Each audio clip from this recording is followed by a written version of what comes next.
कल 11 जनवरी को एम्स कल्याणी में स्थित आईसीएमआर के वायरल रिसर्च डिजीज लैब में निपा वायरस के 2 केसेस सस्पेक्ट केसेस पाए गए हैं। निपा वायरस इन्फेक्शन एक गंभीर ज़ूनोटिक बीमारी है जो बहुत तेज़ी से फैलती है।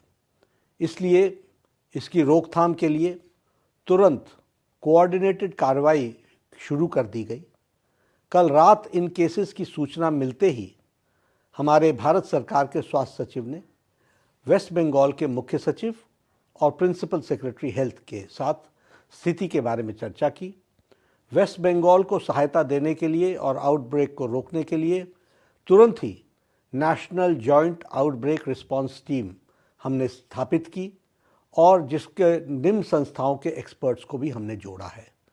एक तो all India institute of health and public hygiene Kolkata, उसी तरीके से national institute of virology Pune, national institute of epidemiology Chennai, all India institute of medical sciences Kalyani और साथ में department of wild life, ministry of environment, forest and climate change, इनके सदस्यों का एक तरीके से गठित टीम को हम लोगों ने वहाँ पहुँचाया है वेस्ट बंगाल में कार्य करने के लिए।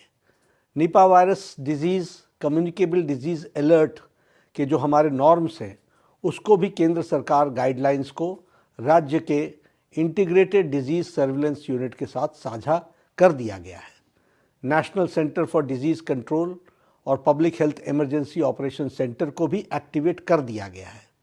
भारत सरकार इस घड़ी में वेस्ट बंगाल सरकार के साथ दृढ़ता के साथ खड़ी है।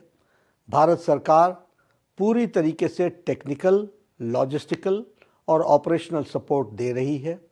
राज्य को आउटब्रेक के इफ़ेक्टिव मैनेजमेंट और रोकथाम के लिए लेबोरेटरी सपोर्ट हो या फिर सर्विलेंस हो या केस मैनेजमेंट हो, इन सभी के लिए हमने अपनी पूरी ताकत मोबिलाइज की है।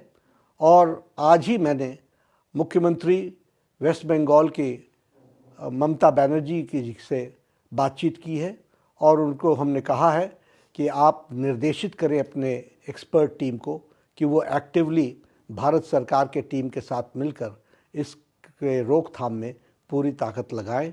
और उन्होंने मुझे आश्वासन दिया है, ममता जी ने, कि वो एक्टिवेटेड है, उन्होंने डिपार्टमेंट को एक्टिवेट किया है और भारत सरकार और प्रदेश सरकार दोनों मिलकर के इस डिज़ीज़ को कंट्रोल करने के लिए ज़मीनी स्तर पर कार्य कर रही है।